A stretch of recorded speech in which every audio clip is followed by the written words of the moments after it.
Let me know if you guys can hear me, because I remember last time we had an issue.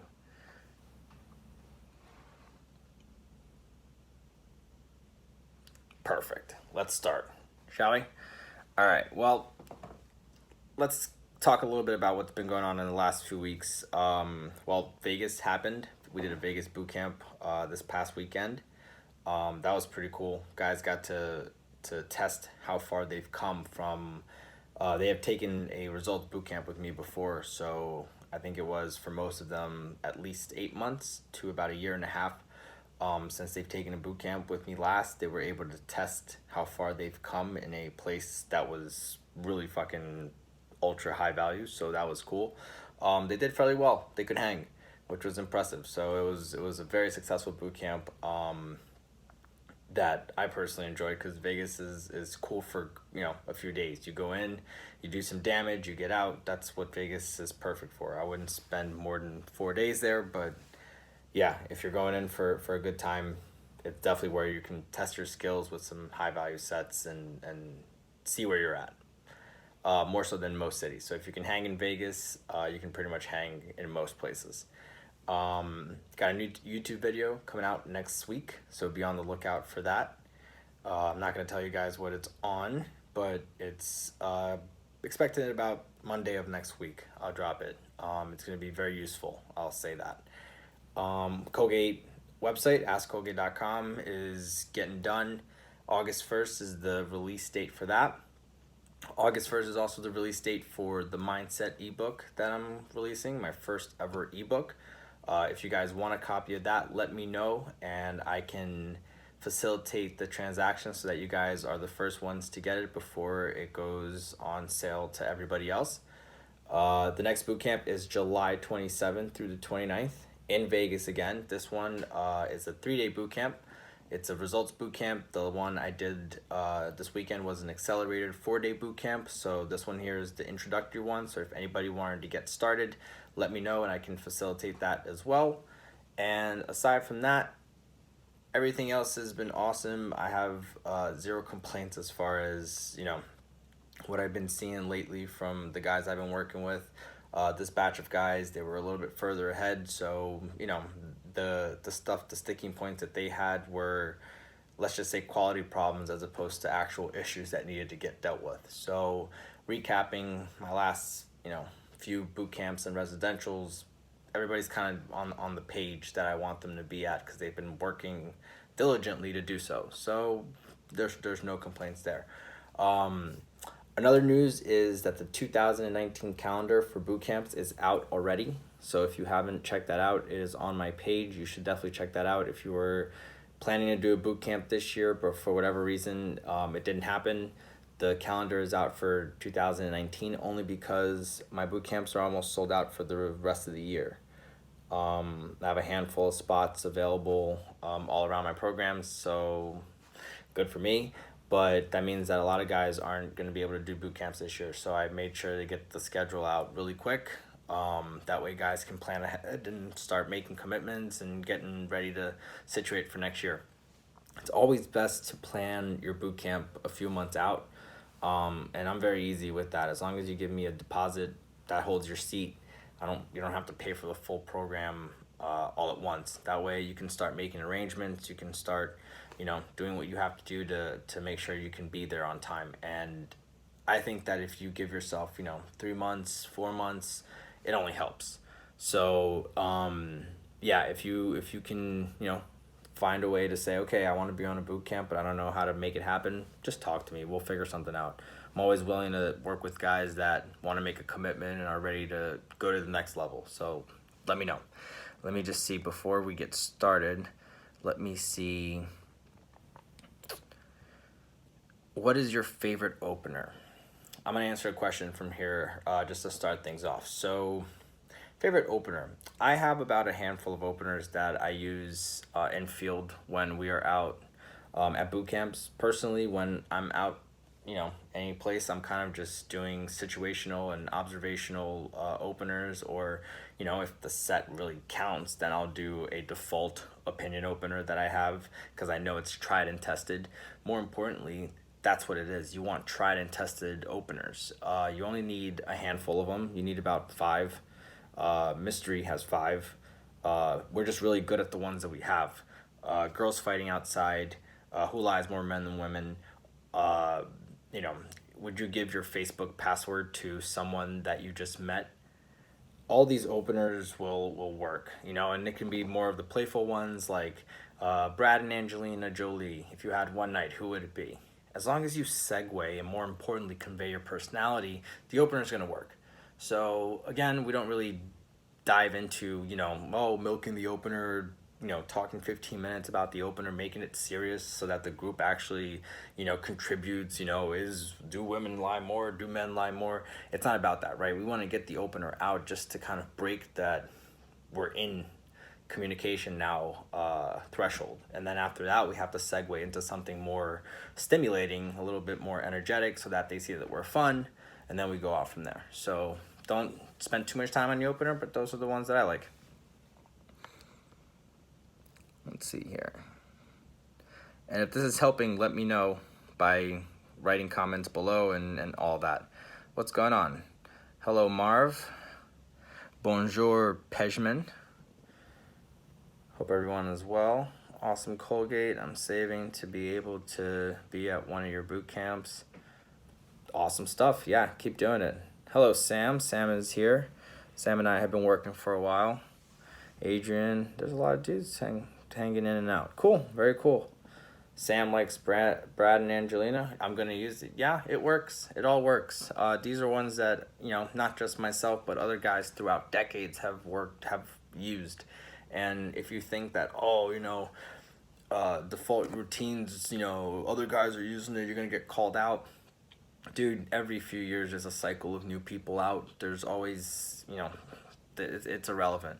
If you're that scared, reword it differently and have a different delivery than what you've seen on the show or, anything like that, and you're going to be fine. I've never been called out for an opener, ever.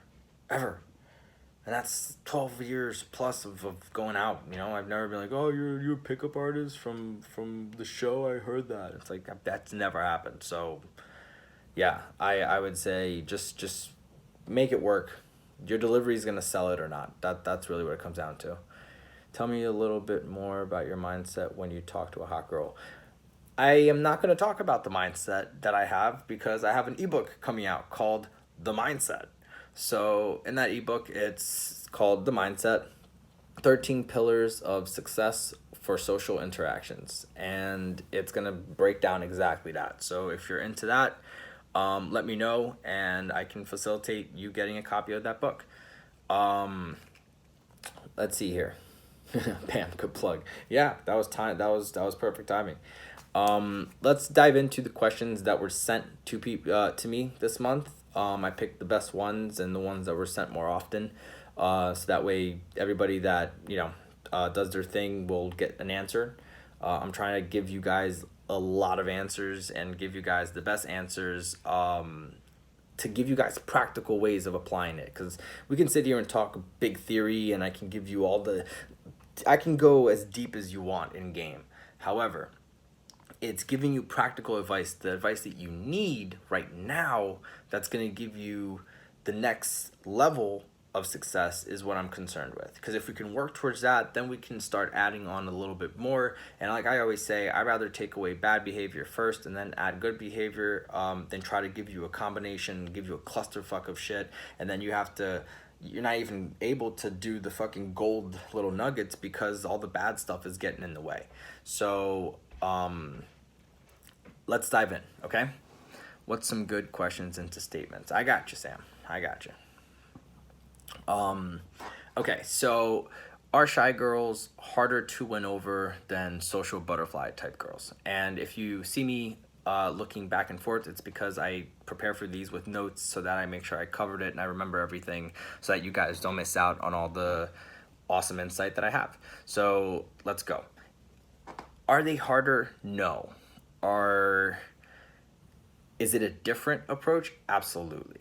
So not harder, but different, right? In what ways? How is it different? Well, shy girls, you have to almost slow it down, right? You know how we always say when you enter a set, you have to come in at equal or slightly higher energy. Think of a shy girl as she has her own pace, right? That she enjoys. Because she's shy, she's not used to all the stimulus. She doesn't respond as much to all the stimulus because that's not how she processes the world. So when you go in, your pace has to be equal or slightly higher to hers so that it's comfortable enough for her to process, and then she doesn't get alarmed and anything comes up that's not in the threshold of what she's used to, right? So come in a little bit the same, come in at the same or slightly higher with her pace, and you're gonna have way more success with shy girls. If you do, for whatever reason, let's say you're just into that kind of type of girl, you have to sort of look at your game and almost adjust how your approach is to that kind of girl, right? If you're coming in super high energy, your routines all involve crazy, like dramatic, all this kind of, entities, then you're gonna struggle with kind of clicking with those types of girls, which is why I always tell guys before you start getting serious about getting good at games, start defining what kind of girl you really want. So that way you can start catering your skill set towards that type of girl. If you're not working towards that type of girl, you're never going to get that girl. You're just working for the masses. You're working for whatever works with girl. And that's fine. But again, if you have a certain caliber or a certain quality that you want in your life, you have to look at how that girl digests this thing we call life and start to become a guy that's going to be suited to get that girl in his life and then keep a girl like that in his life. So definitely consider that as a thing. If you do like shy girls, then you just have to focus your game on what kind of material helps me convey more more value for that type of girl. Yeah, you might weed out some spontaneous social butterfly types, right? But if that's not what you're into, you don't care. You're a man of option. You're okay with letting that type of girl go because you want the shy girl. That's what you're into. Fair enough. So hopefully that answers that question. The one thing, and let me just finish off because I just saw it here. See, this is why it's good. The one thing that I would say the two types of girls have in common is that they like sense of humor. So if you approach things with humor, then you are always safe because those two types will always identify with that. The only caveat to that would be to approach the humor aspect of it in the same pace that the shy girl will appreciate. And think of generalized topics, and she's not going to divulge too much personal information, so you getting super personal about whatever happened is may not be the connection that you're looking for. So just adjust. Hopefully that helps answer that question. Let's see here. Hey, what's going on? CWRISEC. What's going on? All right, let's move on. Let's keep it going. Okay. When qualifying, how do I stop myself from asking boring interview style questions but still find out what I want from the girl that I'm talking to? That's a good question. The last thing that you want to do is be the guy that's just asking questions, right? Oh, so where did you grow up? What do you do for fun? What's your favorite movie? What do you do outside of work? All these things, these are questions that, yeah, we want to get to know somebody, right? At the end of the day, that's the reason for asking that question, is because we're interested in finding out the answer, whether superficially or really. Actually, that's dependent on each person, but we are asking based on interest, right?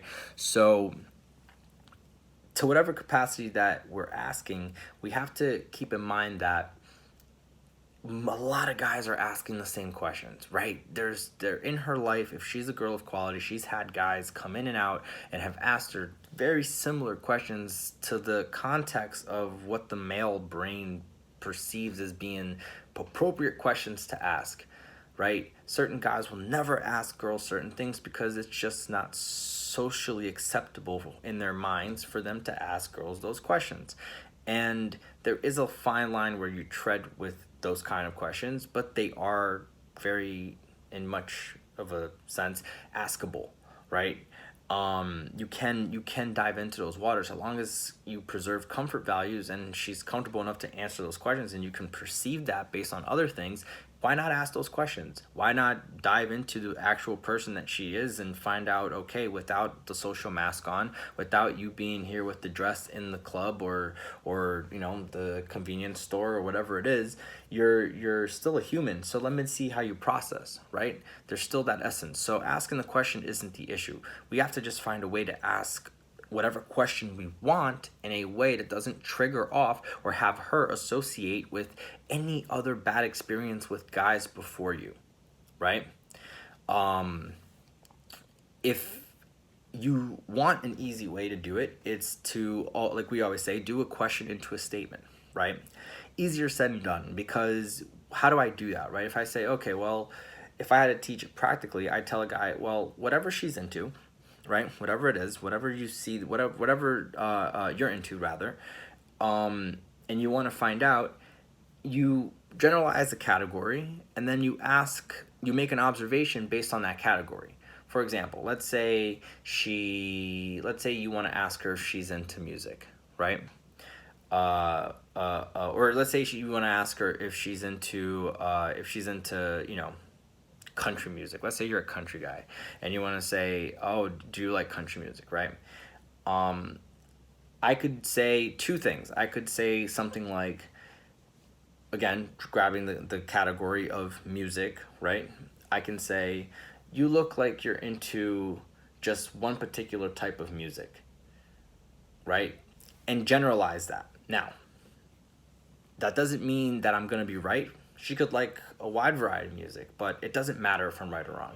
The fact that you made a question into a statement is what's keeping you from, injecting association into her brain of you being like every other guy, which is what's important, not necessarily what is asked or what's implied or what's assumed, right? We can always have a conversation, which is what we want when those observations don't line up with what the reality of things are. And that's what makes those interactions so enriched, is that I can say, you look like you're into one kind of music. And she's like, no, what are you talking about? I love every kind of music. And I'm like, every kind? She's like, every kind. And I go, even country? And she's going to be like, yes or no, right? And we can find out there. But point is, we just went through a whole thing to find out exactly what we wanted to find out, and that's what's going to enrich the interaction going forward. Guess what? If it's make it or break it for you, whether she likes country or not, well, then if she says she's not into country, it's a break it.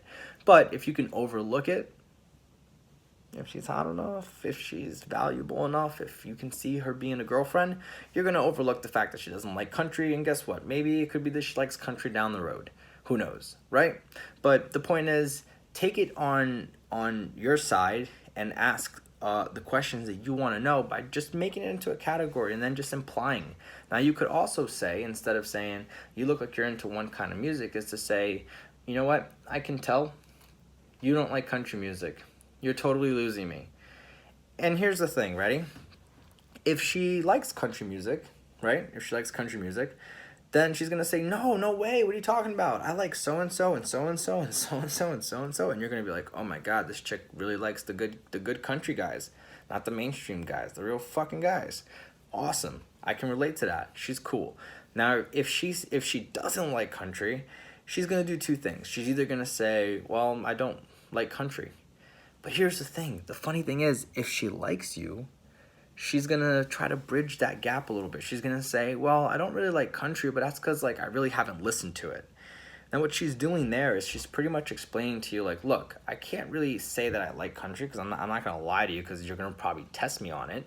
But because I like you, I'm willing to learn and I'm open to it. I'm not taking a definitive stance. And that's powerful shit, because if you can get used to seeing how girls bridge the gap to what you say, that's superhero level shit. Because I remember one time we were in Toronto and some girl said something. I was like, nope, I don't like that. I don't like things like that. And then she completely reversed what she had just said, just so that it was okay. It repaired itself. Our bond was repaired, because that doesn't matter. She is now the opposite way that she was. And the student that I was working with, he was there and he was just like, dude, that was crazy, man, to just see her switch like that. And I'm like, well, she does that because she's attracted, and it's not worth her being that firm on something trivial as whatever the hell we were talking about, than to just keep the communication alive and keep going. So when qualifying, make it into a question, into a statement, and find out what you want to know. Doesn't matter if you're right or wrong. Just keep asking the questions. Some good ones is, I like to get people's perspective on a few things. I like, see, my general interests are food, money, how you see the world, what your context is to society, like how you see yourself in the context of others in society. So my questions to statements are regarding that. It's like, I bet you were a loner when you were a child. And then we can have a moment. She's like, nope, I wasn't very alone. I had a ton of friends. And I'm like, okay, fair enough. And I'd rather do that. And if it's for something for food, I was like, you know what? You look like to me like you don't eat very healthy. Not like based on how you look, but just like, people here in LA, people here in New York, people here in Miami have a tendency of just getting things on the go. And I guess LA's a little more conscious, but it just seems to me like you don't know what a home cooked meal is. You haven't had one in a while. And she's gonna say, yeah, you're right, I moved to LA a few weeks ago and I haven't really had a home cooked meal in a month because I've been traveling. Or she's gonna say, nope, my parents live down the street, bro. I got fresh cooked meals every month, every week rather. But it doesn't matter either way. You're still having that moment and that exchange, and it's keeping you from all the fucking shit that every other guy is asking, like, where do you work? Oh, do you like your job? Oh, yeah, do you ever get time off? Oh, cool, do you want to hang out? It's like, dude, come on. We got to stay away from that shit, next level shit. All right, let's see here. Feel free to send any questions you guys have as you listen in on here. If this is helping, keep sending the thumbs up. I appreciate that. Look at that. That's a lot of thumbs up. Good stuff, guys. I'm glad this is helping. What's the best thing to say when you're both passing by but don't have much time to talk and dialogue? Like work setting, shift change. Work setting, shift change. Not sure what you mean about work setting, shift change. But if you're talking about gaming people at work, I actually have, I think on my last Colgate Live, I talked about why there's not really that many benefits to gaming at work. You should probably check that one out before you do. But if so, you just got to remember, you got to keep the short interaction stimulus, right? Build energy and build laughs. Humor is the one thing that both men and women can agree on is sexy, and we got to use that to our advantage in being funny, because most guys are just trying too hard to be funny. So if we are actually funny, we win. How do we do that? Short little comments. Think about sound bites, right? If you're in the office and let's say your fucking printer is jamming every time that you guys are in that exchange, you have to come up with a sound bite for that printer being jammed, right? Because then as soon as you're in that scenario, she's there, you have that sound bite that you're like, this is gonna nail it, and that's your shot. You're gonna shoot that sound bite, and then it's gonna work because you've put some thought into it, and you said, all right, I'm gonna prepare for this beforehand. And then from there you can say, all right, and then after she laughs, I'm gonna say this and go into this story, and then boom boom boom, you can in a minute or two you can convey certain value, and then right there that's enough for you to leave off her having an impression of who you are, how you are, what your personality is like, and saying, who the fuck is that guy, what's he about? Or saying, oh shit, that's Jim, and every time that Jim is there, he's always adding value, he's always being cool, he's funny. Next holiday party, I'm gonna make it a point to talk to him. Or all of that is in her mind the next time you guys run into each other somewhere out of the context of work. So yeah, check out that video before for sure. But if so, that's my route. Just keep it short, keep it polished, and do some thinking beforehand on certain scenarios that are happening to the context that you both are in, so that you have certain sound bites that you can fire off when situations happen. I work mornings and she works nights. We pass each other briefly. Yeah, that's it. That's exactly it. Awesome. Good. Glad that helps, Johnny. Let's see here. Getting the girl to qualify herself to you is very powerful. I'm trying to learn more about it. Yeah, it's where the game shifts, right? We can't be the guys that are always chasing girls. We don't chase girls. We're men of option, right? If you have women in your life, you don't do chasing, right? Girls are coming to you. They're working for you. They're introducing themselves to you. They're gaming you. You're the hot girl. That's the reality of it. You flip the dynamic, right? So with all that said, qualifying her is when you have full intentions of shutting up, letting her talk to you, right? Letting her tell you how she is, and more importantly, switching the dynamic from you chasing her to now she's chasing you. She's letting you know why she's the one for you at this very moment, right? As opposed to you having conveyed all the value, personality stuff. So yeah, qualifying is essential. The guys that don't qualify don't get the girl. That's just the truth of it. They can't feel good about it. Even if he's played solid game, if he doesn't make her feel like she has won him over and that she, because of her intrinsic traits of not beauty, but like her characteristics, the way she is, her personality, all the things we're trying so desperate to convey in the end, if she can feel that we value her for that and it only happens in qualification, she's going to feel way better about being in our lives and contributing to us and her and us as a whole having a good time together. So yeah, definitely important. What's the most fundamental basic way the interaction should go, or is it random? No, most interactions are very predictable. That's why sound bites exist. That's why routines exist, because certain reactions are inevitable. Attraction isn't a choice. All these things are very true because if you can preset certain things that you know are going to happen, aka almost walk away from the actual interaction and look outside in, you would see that most of them happen. Even the ones that happen organically, that are not game or social interaction aware, it's still going to happen and unfold in a very similar way. That's just how people work. That's how people communicate. So yeah, you can have a game plan for sure so that you enrich your interactions and more importantly build and get skill sets that last you a lifetime from having gone through them, because you're always working on how to advance those social interaction skills. So yeah, absolutely, there's definitely a fundamental basic way, and we teach it at boot camps.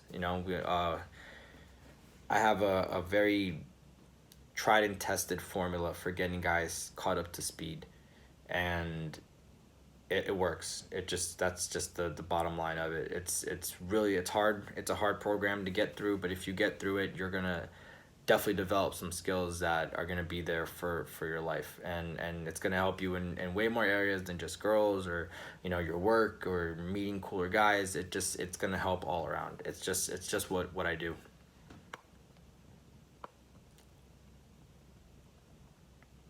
How to calibrate and text game, Tinder for example. I don't do Tinder. Don't do Tinder game. That's if you're doing Tinder game, that to me says you're going for low hanging fruit, and I don't go for low hanging fruit, brother. Can't help you there. Text game with hot chicks I can help you with, but Tinder game is you have to go somewhere else for that. I have no experience with that. I meet my girls on the ground. I don't know any hot girls that are in agencies and things like that are on Tinder. It's just not a thing. They don't need to. They have options. Hey, if you gotta grease the wheels, by all means do your thing. But as far as real skills and learning, Tinder stuff, it's you both know you're going there for the reason you're going there, and that limits already where you're gonna take the interaction. If you're having problems with sexualizing things, well, guess what? The context of where you're at is already sexualized. So anything you say, you could say, hey, you know what? We should get on a fire truck and have some fun tonight. And she's going to be like, what the fuck does that mean? He's trying to fuck. So, yeah, I would go out. Get out of the house, man. Delete the app. Force yourself to get out and meet people and build some skills, because guess what? Tinder might not be there forever, Maybe later on it's going to be, Tinder converts its algorithm to you scan your eyeball and it scans someone else's eyeball and then you're fucked and whatever the shit. So get some skills in real life. And at the end of the day, you can get these girls in your life, fuck them, and then if you're going to want them to stay, you're going to need skills anyways. So just, don't go for low-hanging fruit. There's better quality out there. Let's see here. Yo, thank you, bro. Appreciate it. No problem. It's definitely all around skill set. You know that, Sam, for sure. Hired gun game. How would you do that? Hired gun game. I teach a breakout session, Sam. It's hard to answer that question in a Q&A like this because there's a lot of levels. You know, we need to first, before anything, understand how they think, and that's a 20-minute conversation right there. So, let's talk about it. You and I do Skype sessions monthly. We can put that in there if you're focused on that, for sure. Let's do it. Let's see here. Is it a rule to approach a group alone, or can I approach with the group with the wingman? Always go alone. Always go alone. Otherwise, it's like, it looks like if both of you are talking, it looks like two guys hitting on two girls in the group, and it looks like you're like just vulturing, right? It's like you're just there. There's no way to really win the group over because you split the group already. It looks very predatorial almost. If you go together, one guy does the talking, the other guy stands right behind him. It's just like, dude, why is your friend just standing there all weird, creepy looking? He's not even talking, right? And if he's chiming in, it's more getting in your way than it is assisting you, because unless you guys have worked some great routine, it's just not in your favor.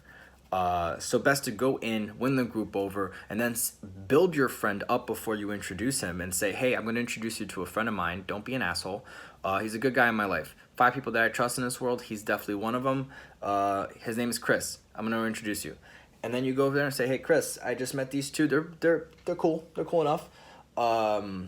Chris is an awesome guy. He is blah, blah, blah, blah, blah, blah, blah, blah, blah, blah, blah. And then I can have Chris talk to them, and I can go, hey, I'm going to go grab a drink, compliments of the New York Water Company. Do you guys care for a round? No? Fair enough. And then I'll go fuck off and let Chris, as a good wing, AI me, not snag on the girls, not transform my work into his set, right? Not come in as a shitty wing and try to, always take over your sets and shit, right? We want to value our wing, and if your wing values you, he should be assisting your game. It's your set, you've opened it, right? So if he's doing his work, I'm going to come back with a Jack and Coke. I know I said New York Water Company, but let's be real, I like Jack and Cokes. I'm going to come back with one of those and say, I changed my mind. Hey, we should go to the other place. And guess what? If I've done my work and Chris has done his work, we're leaving with 2 girls, and we're going to go off to the next venue. Boom. Easy as that.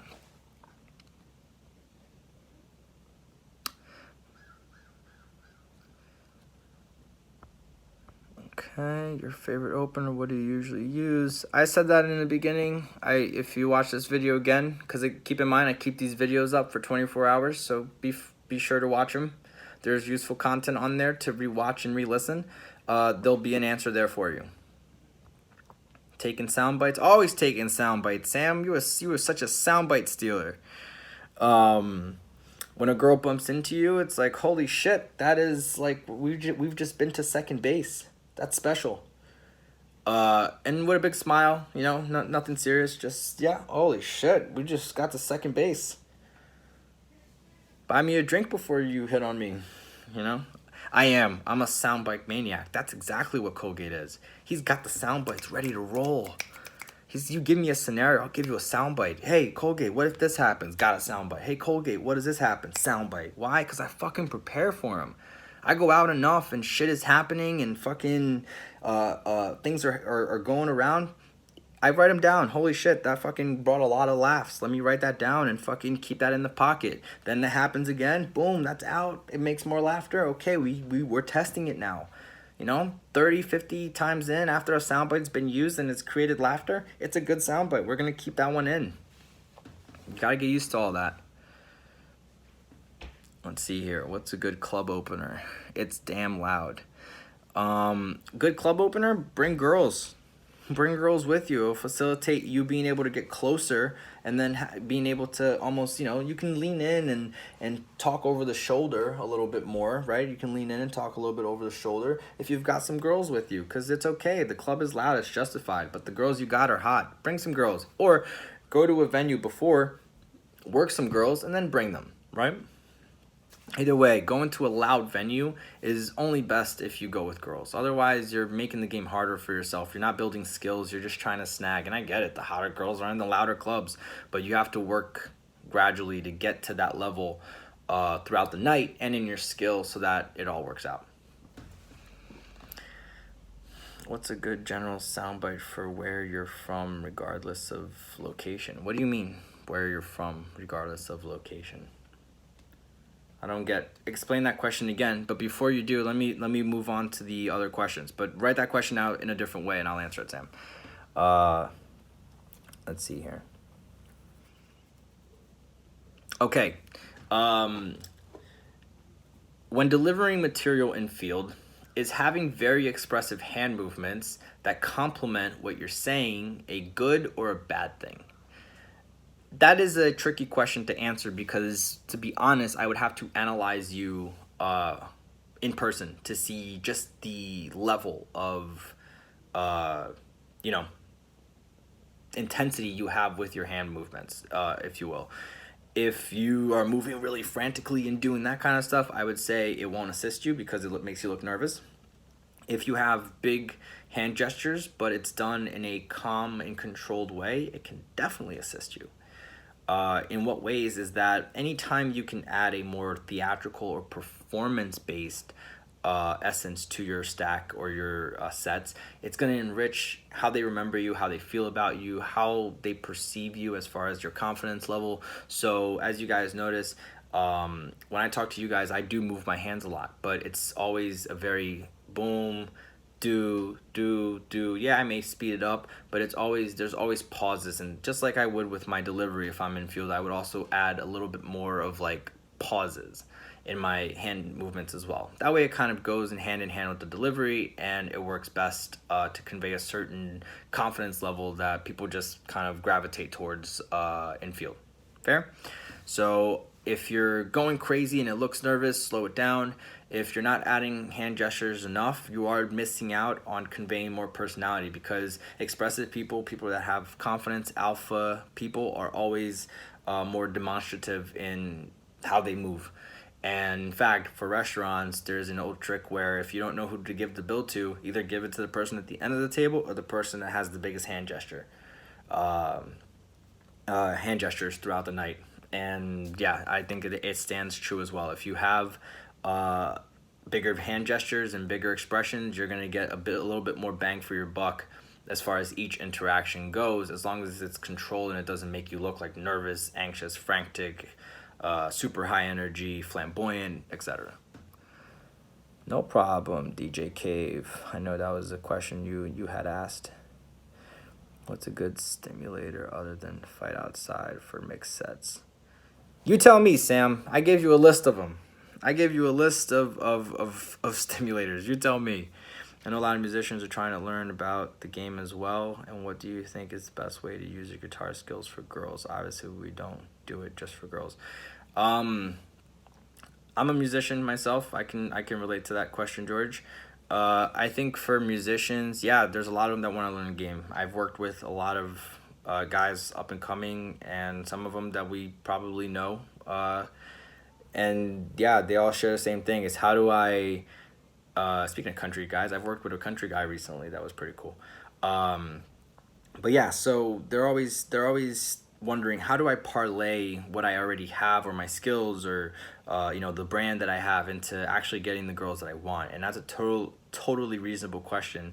I always say to people, don't rely on what you're good at to get girls, right? It's always cooler if they find out you're a musician and they find out you're good at guitar incidentally, right? Maybe someone else mentioned it, or maybe you're at a party 6 months into a relationship and she flew in to see you because she's not from town, and you guys go to a place and they're like, hey man, George, play a song for us. And she's like, wait, what? George plays guitar? That's so much more impactful than her having little like, think of it as like previews, right? With like movies and trailers. The trailer is, it's like a quick momentary satisfaction. You get to see what you wanted to see. Oh, it's the new whatever movie with, oh, that's the new outfit, that's the new cars, blah, blah, blah, blah, blah, right? But the truth of the matter is it actually takes away from the experience that you're going to have once you go watch the movie, because you already know a sense of what to expect. Even if it's from a trailer, right? You get a sense of how the characters look or how the cars are, whatever it is, whatever the trailer revealed, that's the sense you get. So it's not as powerful as if you go into it blind and take the movie in. It's like, holy shit, I just got all the elements of that piece of art or that body of work or whatever in its entirety at the same time, because I've avoided the previews and the snippets and all that type of shit. And now I can enjoy it for what it is. I would say the same thing goes for using your skills as a musician to get girls, right? To walk around as the guy with the guitar, hey, you want me to play a song? I wouldn't advise doing that. That's kind of tacky. To be the guy that always has a guitar or is always like, hey, do you guys want me to play a song? Or, hey, I'm a musician. If you're a musician and you're a good one, and one that has already built some sort of career, people should know of you, or you should be known in some circles, and you should be able to talk about it freely within a certain guidelines of like a demographic, and people can kind of say, okay, we all agree you're a musician, right? If you're just starting out, then I have no problem with saying when I was a up-and-coming musician that I was an up-and-coming musician. Today I have 2 albums out. I've been critically acclaimed by press and things like that, and websites and magazines and things like that. So I'm further along than the average for sure. So I can talk about that, and that's cool. But the last thing you want to do is fake it till you make it, because these days, like you guys I'm sure are gonna do, you can Google search it, and if it's not true, then people are just gonna be like, dude, why was he lying about being a musician when he wasn't? He's just some guy who has a guitar. So work on your branding, work on your art, focus on that first. The girls will come from that. But work on the skill set as well. Work your social skills, your arts, your music skills in tandem, and girls are gonna happen as a derivative of that. That's the best way I can answer that question without really getting into crazy detail. Let's see here. Let me answer one of these questions here. Should you always approach with no excuses, or is there times where you shouldn't, like the gym? The only time you shouldn't approach is if she's got a bloody arm because she just broke it and she's going into the yard, or you don't want to stop her from doing that because she might bleed out. Other than that, most excuses are in your head. You can always find a technical, logistical thing to deal with most things that you think is keeping you from opening. Like the gym, you can still open in the gym. You just have to do it very smart and clever. Like, if she's got headphones on, you can go like this to her. You go, and she'll take her headphones off, and you can say, I wanted to see if you were actually listening to any music, or if you were like my ex-girlfriend when she went to the gym and just kept headphones in because she knew guys wouldn't bother her. I'm just curious. And then, boom, that's your opener, right? Smart way of doing it. But yeah, no set is off limits. You can always open. Let's see here. Yep. Lunge to W, hand on ass routine. Yep, all those work, Sam. Magic carpet ride, right? Honey, I Shrunk the Kids machine. All those work. Colgate, during the day, do you prefer direct or indirect opener? Indirect for day game for sure, just because it allows me to slow it down and have more on the end. I may go direct if I've built some pre-selection with, like, let's say I know the teller, or I know whoever the hell it is at the mall makeup counter that's hot as I'm walking by. And I'm talking to them, and another set opens, or another set walks by. I may use that and open direct because I already have pre-selection, but overall it's indirect, just because it allows things to slow down. I can win her over. I can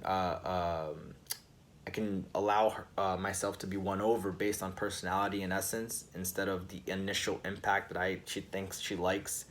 But more importantly, it's more about, it gives you a bit more time to convey who you are, so that if you're into going direct and it works out, I can tell you, okay, keep doing direct. But if you're going direct and it's not working out, then I would say deviate from direct, just because even though you're into it, it doesn't mean that it's the best approach for you right now for you to get skills. After you do indirect and you kind of isolate certain issues that you're having and you work on them, then yeah, indirect, there are times for it. But overall, I'm going indirect in the daytime and at night as well. Unless I got pre-selection, and even so, if a girl comes up to me and she opens me, I may go a little bit more direct, but I'm gonna qualify, and I'm just gonna take more of a direct tone to a qualifier question. Like, instead of saying, all right, if you could have a superpower, what would it be and why? Instead of asking it like that halfway through the set, which I would normally do after, a stimulator, captivator, an opener, all that kind of stuff, I would just say, you know what? All right, settle this then. After she just opened me, right? Let's say she just says, oh, I like your hat. All right, settle this. If you could have one superpower, what would it be and why? Almost like more of direct, where it's like, this is what's going to decide whether I hear you out or not. And I'd rather take that tone more if she's coming in direct, because I want to kind of match the fact that she's being direct as well, because I appreciate her being direct. So I'm going to reciprocate being direct as well. But I'm going to do it in not a sexualized way, like, hey, do you want to get out of here? You're asking me a question. Let's leave. Let's fuck. No, it's like, I'm going to qualify you because this happens pretty often, and I want to make sure I don't waste my time. But boom, this is how you have, this answer is going to dictate some shit. So let's answer it. Hopefully that answers that question. You look hot, Mr. Coolgate. Okay, thanks. That is a chick, I hope. Yes, it is a chick. Okay. Yeah, I look all right. I'm slightly above average. I like to think so. There's definitely better looking guys, for sure. I always say that. Girlfriend's like, nope, you're the most handsome man in the world, and I'm like, nope, I'm slightly above average if you look at me critically. That's how I feel. What I want to know is, did you always have game? No, definitely not. Dude, I used to fucking leave red roses in a girl's locker that I liked and hope that she would magically go out with me, dude, no, I was not always good with girls. I was social because I hid behind magic to be social, right? I had a deck of cards that I was always like, hey, who wants to see a trick? And I could be expressive and have sound bites for those situations and all that stuff. But I was never social and always, always had game.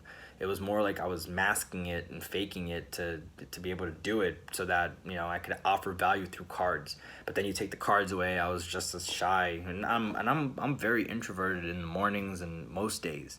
It's just that when I go do extroverted type things, it's natural to me because I am an extrovert. But I do like my alone, by myself time, not dealing with people, not being social. I thrive during those moments of alone. So yeah, it's not that I always had it.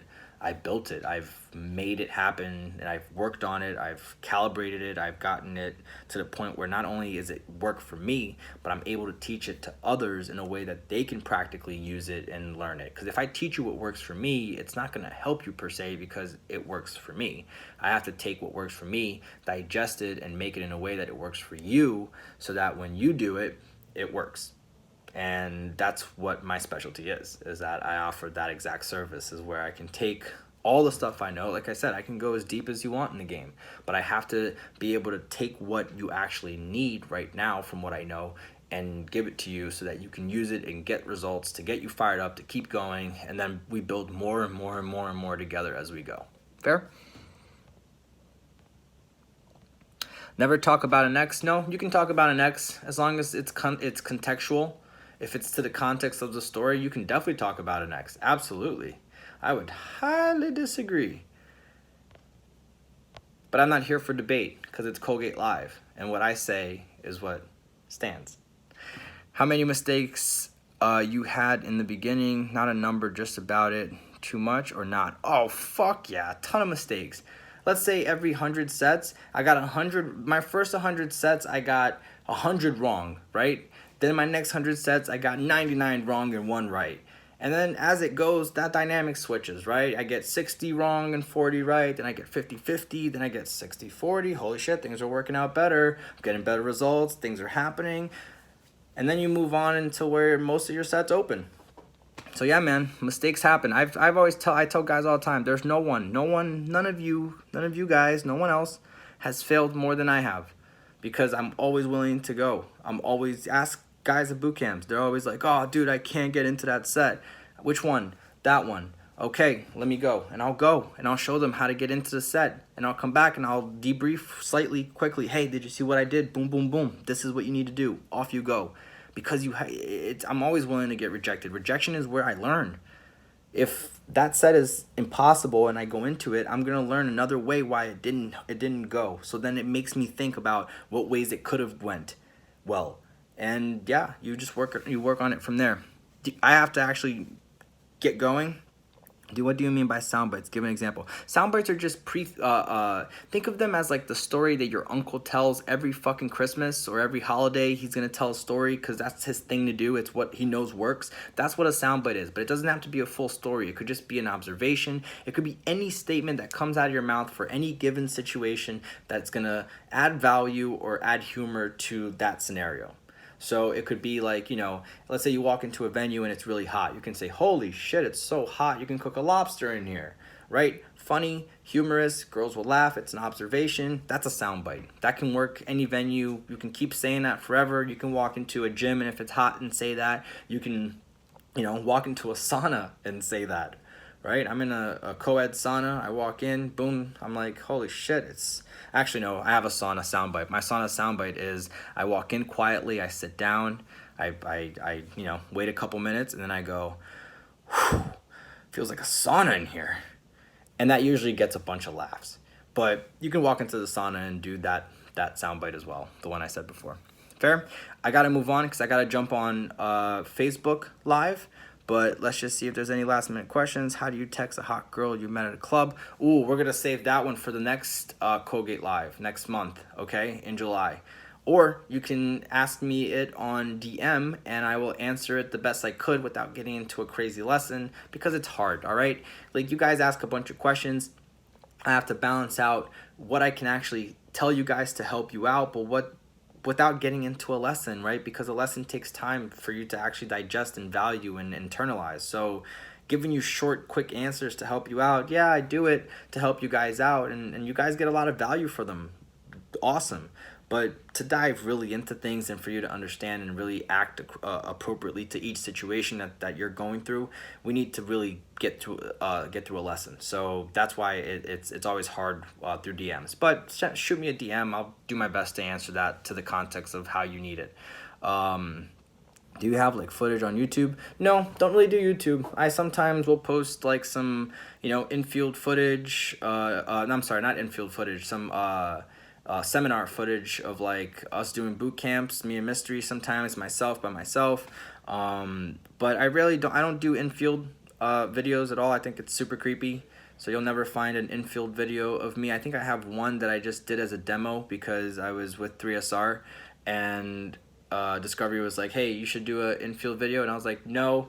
And he put the camera on, and you can see before the video I actually roll my eyes, but it worked. It was a non-verbal one. The girl knew she was getting recorded. Her friends all can see the video being recorded.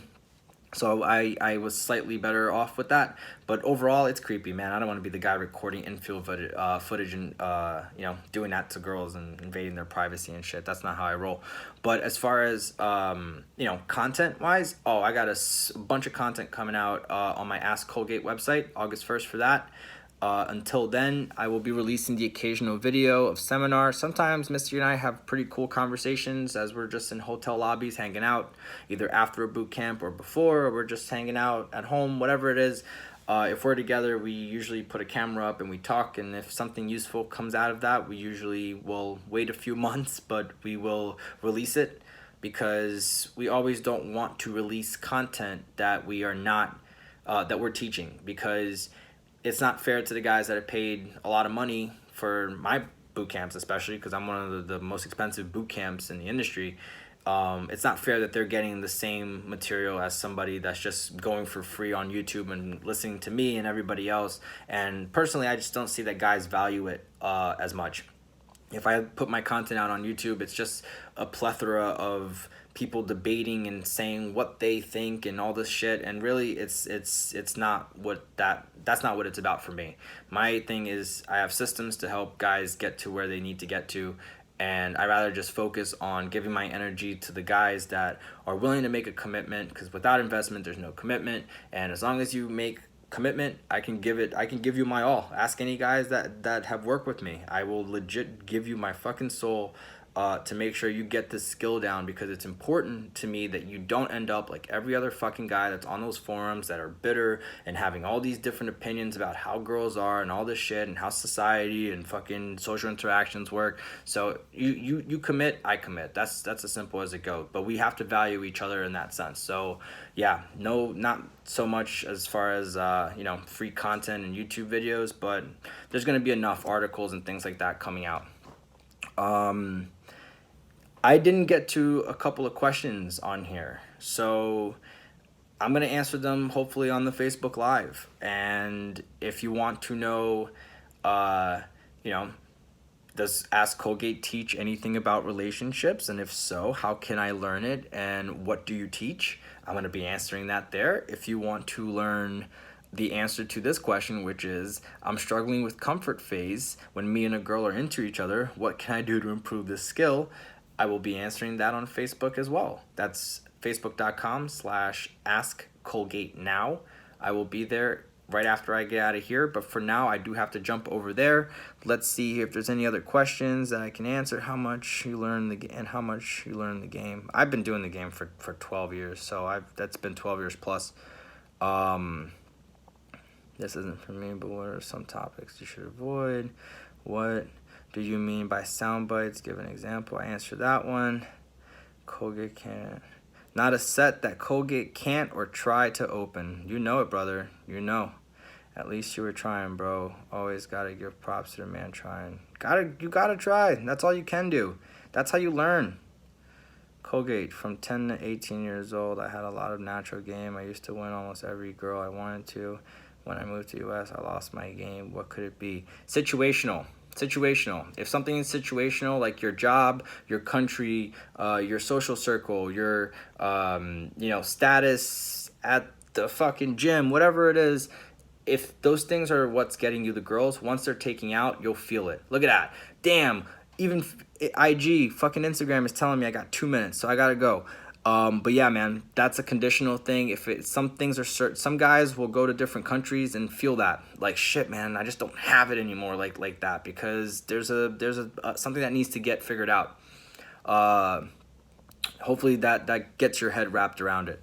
Damn, keep up the good work. You'll have game and be transformed to a cool guy running it.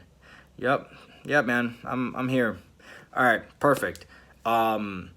Keep following my stories on here, guys. I appreciate all the support always. Stay tuned for the website August 1st, like I keep saying. And for all of you guys that keep asking, how do I learn the game now? How do I get in it now? I don't have boot camp money. I can't do this. I can't fly out, blah, blah, blah, blah. All this stuff doesn't matter. The best way for you to do it is just commit to a system, and if that means that you have to keep asking fucking questions or you have to jump on a Skype call, dude, Skype calls are $150, and I think it's an hour that is totally worth it, and that just helps me weed out everybody that's just gonna fucking challenge every shit. It's like, dude, if you're here to learn, fucking get on a Skype call. I will fucking teach you some shit that will fucking change your next few months in an hour, for sure. And then if you want to keep doing them, they're $100 a month after that. And dude, there's a lot of value there. As long as you can bring yourself to going out and doing the homework and doing the things I tell you to do, all the guys that are on my Skype programs are kicking ass. So I appreciate it. Thanks for tuning in. This will be on here for 24 hours. I may actually upload this onto YouTube, because why not? Let me know if this stuff is helping you, and if it is, I'll keep doing them. And as always, it's been a pleasure talking to you guys. Take care, be well, and get out of the fucking house.